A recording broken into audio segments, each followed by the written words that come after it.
बेहद स्वागत है जी सभी स्टूडेंट्स की। इंडिया में इस वक्त एक नया ट्रेंड देखने को मिल रहा है।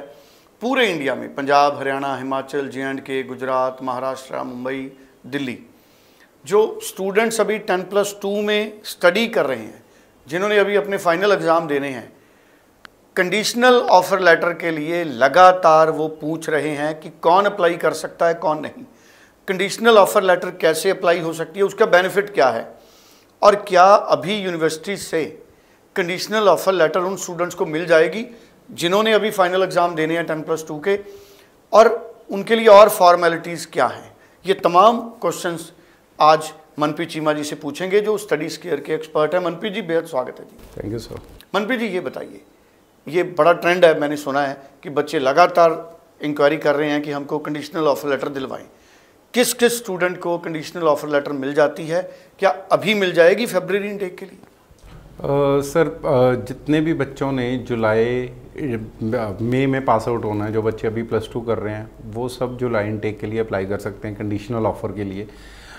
उसकी कोई ज़्यादा रिक्वायरमेंट्स नहीं होती। अगर बच्चे के पास पासपोर्ट है, अगर नहीं है पासपोर्ट, फिर भी कुछ यूनिवर्सिटीज़, आप बिलीव नहीं करोगे, कि कंडीशनल ऑफ़र दे देते हैं। अगर बच्चे के पास पासपोर्ट है, 10th का और 11th का उसके पास रिज़ल्ट है, +2 का प्रिडिक्टिव स्कोर है, तो वो कंडीशनल ऑफ़र के लिए अप्लाई कर सकता है बच्चा ऑस्ट्रेलिया में, और यूनिवर्सिटीज़ बहुत ईजिली ऑफ़र भी दे देती हैं। कंडीशनल ऑफ़र क्या होती है कि उस पर लिखा हुआ आ जाएगा कि आपका +2 का रिज़ल्ट पेंडिंग है, आपका IELTS पेंडिंग है, जब आप हमें ये डॉक्यूमेंट्स दोगे हम उस ऑफ़र को अनकंडीशनल में कन्वर्ट कर देंगे। उस केस में स्कॉलरशिप नहीं मिलेगी अभी बच्चे को, क्योंकि उनको पता नहीं है कि बच्चे की परसेंटेज क्या आएगी, बट एक सीट कंफर्म हो जाएगी बच्चे की। उसके बेनिफिट्स क्या हैं? बच्चे के पास कंडीशनल ऑफ़र है तो कई बच्चे पेरेंट्स हैं जो फाइनेंशियल्स को प्लान करना है जिन्होंने, तो उनको पता लग जाएगा कि कितनी फ़ीस है, मुझे कितने हमें फाइनेंशियल्स अरेंज करने हैं। अगर उन्होंने एजुकेशन लोन लेना है तो वो जिस भी बैंक के साथ उनकी बैंकिंग चल रही है, उनको वो ऑफर लेटर दिखा के एडवांस में डॉक्यूमेंटेशन कंप्लीट कर सकते हैं। बिकॉज़ जब बच्चा मई में अपनी एजुकेशन कंप्लीट करेगा तो उसके पास तो टाइम ही नहीं होगा वीज़ा लेने का, क्योंकि आजकल हाई कमीशन भी 1 से 2 महीने तो वीज़ा देने में लगा ही रहा है। तो उस केस में ये है कि बच्चे के पास कंडीशनल ऑफ़र होगा। जब बच्चे का रिज़ल्ट आएगा, बच्चा जब प्री बोर्ड के एग्ज़ाम ख़त्म होते हैं उसके बाद ही बच्चे IELTS का एग्ज़ाम भी दे देते हैं, क्योंकि +2 वाले बच्चे की इंग्लिश वैसे ही अच्छी होती है। जो CBSE ICSE बोर्ड वाले बच्चे हैं, पंजाब बोर्ड वाले बच्चे भी बहुत ब्रिलियंट हैं। तो कई बच्चे जो इंटेलिजेंट हैं, वो जब प्री बोर्ड के एग्ज़ाम ख़त्म होते हैं, उनके पास 10, 12, 15 दिन का टाइम होता है, उसमें प्रिपरेशन करके इंग्लिश का एग्ज़ाम दे देते हैं। तो बच्चे के पास देखो IELTS भी आ गया, पासपोर्ट ऑलरेडी है, 10th की मार्कशीट उसके पास ऑलरेडी है, तो रह क्या गया? सिर्फ +2 का result. As soon as the student gets his final result, वो अपनी बस अनकंडीशनल ऑफ़र लेगा, फंड उसके रेडी होंगे और वीज़ा के लिए फ़ाइल कर देगा। बिल्कुल ठीक है। अब मुझे ये बताइए, जो अनकंडीशनल ऑफर लेटर है, क्या उसमें स्टूडेंट को अभी अपना कोर्स चूज़ करना पड़ेगा? ऑब्वियसली देखो, जो बच्चा +2 में पढ़ रहा है, जो कॉमर्स वाला बच्चा, तो उसको इतना आइडिया तो है ही है कि मैंने आगे जाके क्या करना है। वो BCom करना चाहता है, या bachelors in economics, bachelors of business में कुछ मेजर्स में लेना चाहता है, इकनॉमिक्स, अकाउंटिंग, जिसमें भी उसका इंटरेस्ट है। क्योंकि अब तो +2 एंड वाले फेज़ में चल रही है बच्चों की, प्री बोर्ड्स आ जाएंगे और 2 महीने में बच्चों के, तो बच्चे पहले ही फोकस्ड है, उनको पता है, उनको अपना इंटरेस्ट पता है कि उसको इकनॉमिक्स पढ़ना है, कॉमर्स पढ़ना है। नॉन मेडिकल वाले को बच्चे को पता है मेरा IT में इंटरेस्ट है कि मेरा इंजीनियरिंग में इंटरेस्ट है।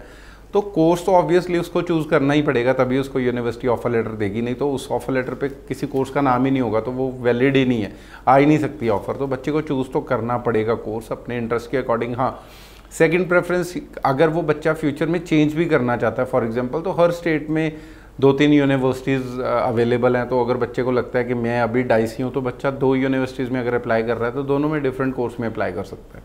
बिल्कुल ठीक है। अभी किसी तरह की कोई रिस्ट्रिक्शंस तो नहीं है? बच्चा चाहे अर्बन एरियाज़ में करे या रीजनल एरिया में करे, पैन ऑस्ट्रेलिया अप्लाई कर सकता है? जहाँ मर्जी बच्चा अप्लाई कर सकता है सर, कोई रिस्ट्रिक्शंस नहीं है। यूनिवर्सिटीज़ को अपनी सीट्स भरनी है, सारी सीट्स ओपन होती हैं +2 वाले बच्चों के लिए। कंडीशनल ऑफ़र आप कभी भी ऑस्ट्रेलिया में अप्लाई कर सकते हैं, आपको ऑफ़र मिलेगी। स्कॉलरशिप नहीं है उस पर लिखी आती, मैं दोबारा बताऊंगा, क्योंकि स्कोर्स नहीं पता होते बच्चे के कितने आएंगे। पर जुलाई इनटेक बहुत छोटा होता है, तो इसलिए अगर इतनी बड़ी संख्या में स्टूडेंट कंडीशनल ऑफर लेटर्स लेंगे, क्या सभी स्टूडेंट्स जुलाई इनटेक में एडजस्ट हो जाते हैं? हो जाते हैं सर। इतने बच्चे अप्लाई भी नहीं करते, अवेयरनेस ही नहीं है, इतनी कंडीशनल ऑफर्स बच्चे अप्लाई नहीं करते। बच्चों को लगता है अभी तो रिजल्ट ही नहीं आया, पेरेंट्स भी थोड़ा आराम से बैठे रहते हैं। तभी तो जो 23 पास आउट बच्चे हैं, जो 24 पास आउट बच्चे हैं, वो 25 जनवरी 2025 के लिए अप्लाई कर रहे हैं, वो पास तो जुलाई में ही हुए थे लेकिन वो जा ही नहीं पाए। बच्चा वो ही जा पाएगा जुलाई इनटेक में +2 वाला जो प्रोएक्टिव होगा, जो अपना आइल्स करके बैठेगा अपने प्री बोर्ड के एग्ज़ाम के बाद, आइल्स उसके हाथ में होगा, +1 +2 का रिज़ल्ट, +1 का उसका ऑलरेडी रिज़ल्ट उसके पास है, +2 उसकी क्लियर होती है, उसके पास मार्कशीट आ जाएगी, पेरेंट्स के पास फंडिंग तैयार है, वही बच्चा जुलाई इनटेक में निकल सकता है। तभी मैं बोल रहा हूँ कि प्री प्लान करके चलना पड़ेगा अगर जुलाई में जाना है, अदरवाइज ऑब्वियसली उस बच्चे को डेफर ही करना पड़ेगा नवंबर या जनवरी इनटेक में। जी चलिए, थैंक यू सो मच। वो सारे स्टूडेंट्स पूरे इंडिया में जो 10+2 में अभी स्टडी कर रहे हैं, उनके लिए मौका है ऑफर लेटर अप्लाई करने का, क्योंकि काफ़ी बड़ी संख्या में स्टूडेंट्स अब अप्लाई करने लगे हैं कंडीशनल ऑफर लेटर। स्क्रीन पे नंबर है, आप व्हाट्सएप कर सकते हैं, कॉल कर सकते हैं, जूम मीटिंग बुक कर सकते हैं। Thank you so much. Thank you sir.